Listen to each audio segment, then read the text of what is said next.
আসসালামু আলাইকুম। কেমন আছেন সবাই? আজকের ব্লগটা শুরু করছি সন্ধ্যার পর থেকে। আসলে সকালবেলা আমি একটু দেরি করে ঘুম থেকে উঠি। কারণ রাত্রে দেরি করে ঘুমানো হয়। এই যে এখন আমি ভয়েস ওভার দিচ্ছি, এখন রাত 3:30 বাজে।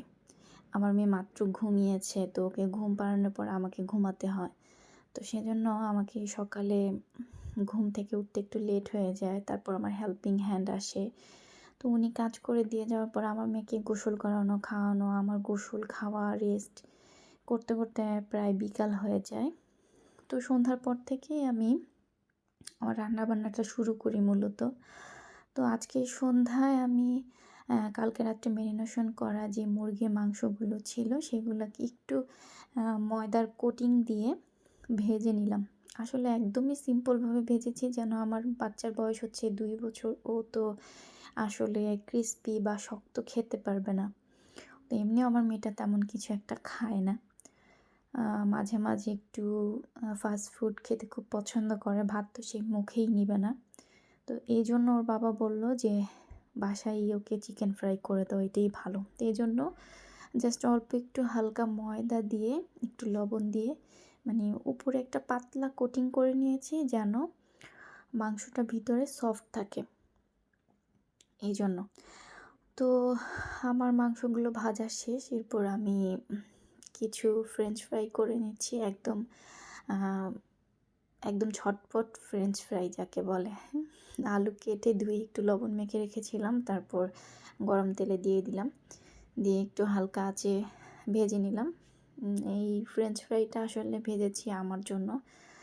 আর আমার মেয়ে তো আসলে সব চিকেন ফ্রাই খাবে না, তারপরও ওকে দিয়ে আসছি। আর আমি অনেক চা প্রেমী মানুষ। দিনের মধ্যে আমি মিনিমাম 5 থেকে 6 কাপ চা খাই। তো আমি আমার চা গরম করে নিচ্ছি। তো এই হলো আমাদের আজকের মেয়ের নাস্তা। তো মেয়েকে নাস্তা করিয়ে দিয়ে তারপর একটু খেলনা দিয়ে বসিয়ে মোবাইল দিয়ে আমি চলে এসেছি রান্না করতে। তো আমার রান্নাটা একটু ঝটপট করতে হয়, কারণ আমার ছোট বাচ্চা, একা দেখাশোনা করতে হয়।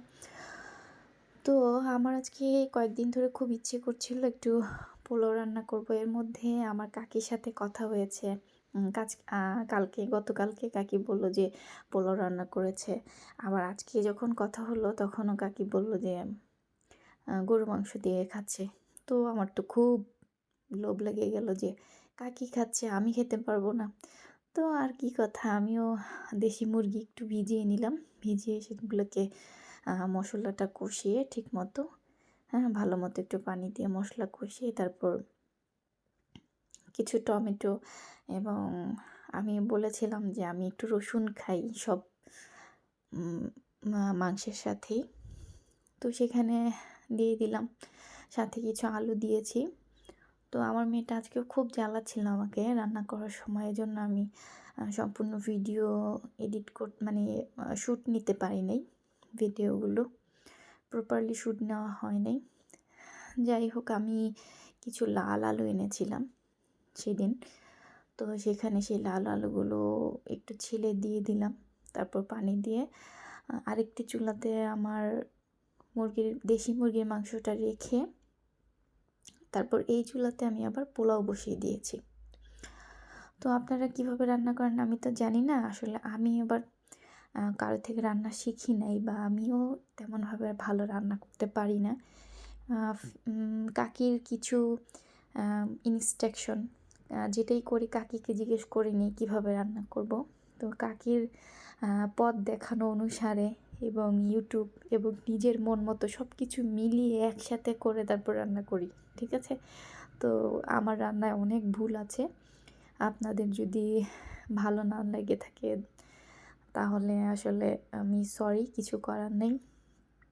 তো আমি পোলাওটা একটু আদা দিয়ে কষিয়ে পেঁয়াজটা, তারপর পোলাও চালটা দিয়ে দিয়েছিলাম। তারপর পোলাও চালটা একটা বলক আসার পরে আমি একটু দমে রেখেছিলাম একটা তাওয়া নিচে দিয়ে। পোলাওটা ঠিক অলমোস্ট হয়ে গেছে। এর মধ্যে আমি আবার একটু ঘি দিয়ে দিচ্ছি। ঘি দিয়ে আমি একটু আবার দমে রাখবো, তারপর বেরেস্তা দিয়ে উঠিয়ে ফেলবো। তো আজকের মতো এখানেই শেষ করছি। আল্লাহ হাফেজ।